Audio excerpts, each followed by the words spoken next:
گھریلو ملازمہ کا ملٹیپل خروجی عہدہ لگایا جا سکتا ہے یا پھر نہیں، اس کے بارے میں ڈیٹیل کے ساتھ شیئر کرنے والی ہوں۔ سعودی محکمہ پاسپورٹ اینڈ امیگریشن جوازات میں داخلے کا ذیلی ادارہ ہے، جو کہ قوانین کے مطابق مملکت میں مقیم غیر ملکیوں کے اقامے، خروجی عہدہ اور خروج نہائی کے اجراء کے ذمہ دار ہیں۔ کفیل کے ذمہ کسی قسم کی خلاف ورزی کا اطلاق غیر ملکی کے اقامہ پر نہیں ہوتا۔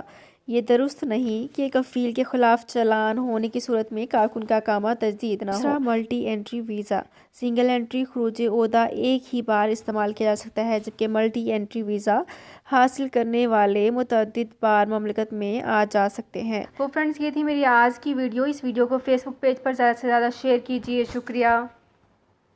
سعودی عرب میں مقیم غیر ملکیوں کے لیے بہت بڑی خوشخبری آ گئی ہے۔ اب کوئی بھی شخص جو اپنے ملک جانا چاہتا ہے اور اس کا اقامہ ایکسپائر ہو یا اقامہ ویلڈ ہو، شرکہ بند ہو، مسسہ بند ہو یا کفیل چھٹی نہ لگا رہا ہو یا کوئی بھی مسئلہ ہو، تو آپ ہمارے ساتھ رابطہ کریں۔ ہم انشاءاللہ آپ کو 3 دن کے اندر اندر ایمبیسی کے ذریعے آپ کا خروج لگا کر آپ کو آپ کے ملک واپس بھیج دیں گے۔ کوئی بھی انڈین، پاکستانی، نیپالین، بنگلہ دیشی، سری لنکن یا کسی بھی ملک کا ہو، وہ آسانی سے بغیر کسی پریشانی کے اپنے ملک واپس جا سکتا ہے۔ جی ہاں، اسکرین پر آپ کے سامنے جو نمبر شو ہو رہا ہے، اس پر آپ کنٹیکٹ کریں۔ انشاءاللہ 3 دن کے اندر اندر آپ کو آپ کے ملک واپس بھیج دیا جائے گا۔ مطلوب کیس والے رابطہ نہ کریں۔ شکریہ۔